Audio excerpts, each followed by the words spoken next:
What a wonderful expression.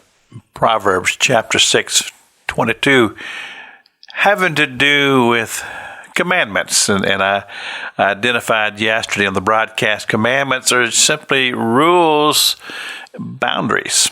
And I think boundaries is a very good word to describe them because especially when we talk about commandments given by God, they are given to us to help us to be able to live within the parameters of the will of God as God teaches His will, which is the best for us. But it also pleases Him as well.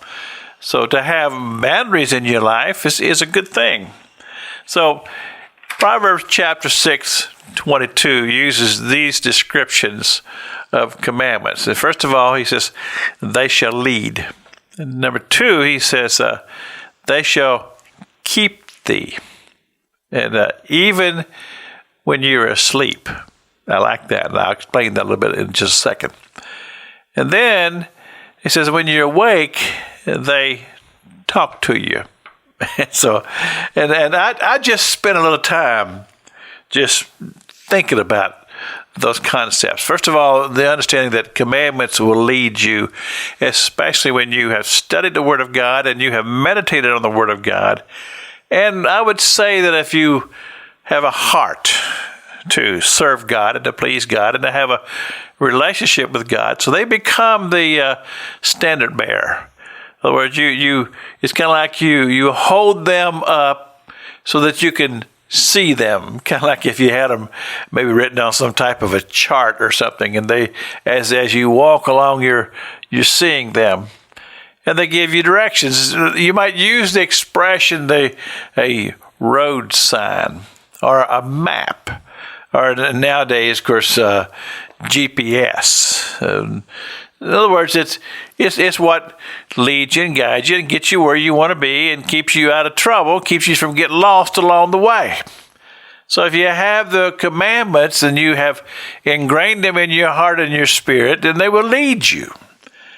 But the thing about being asleep, he says, even when you are asleep, they shall keep thee. Now, this is what came to my mind.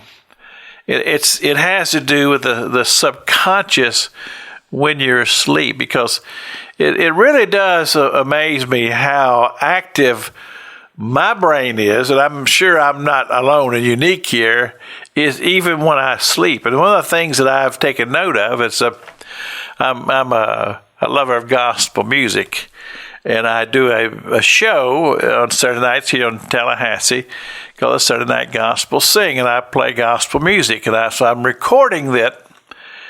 And the next morning, a lot of times, when I wake up, one of those songs will just be in my head, and I'm just finding myself singing it without even realizing that I am, because evidently, during the night, I was singing it in my sleep. Well, see, that's all a part of the, quote, subconscious.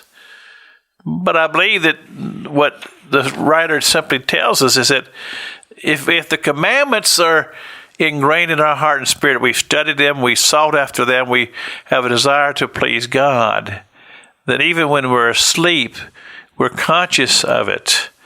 And it causes us to have a greater understanding literally of the very heart of God. This is Pastor Jack King with the gospel on the radio broadcast.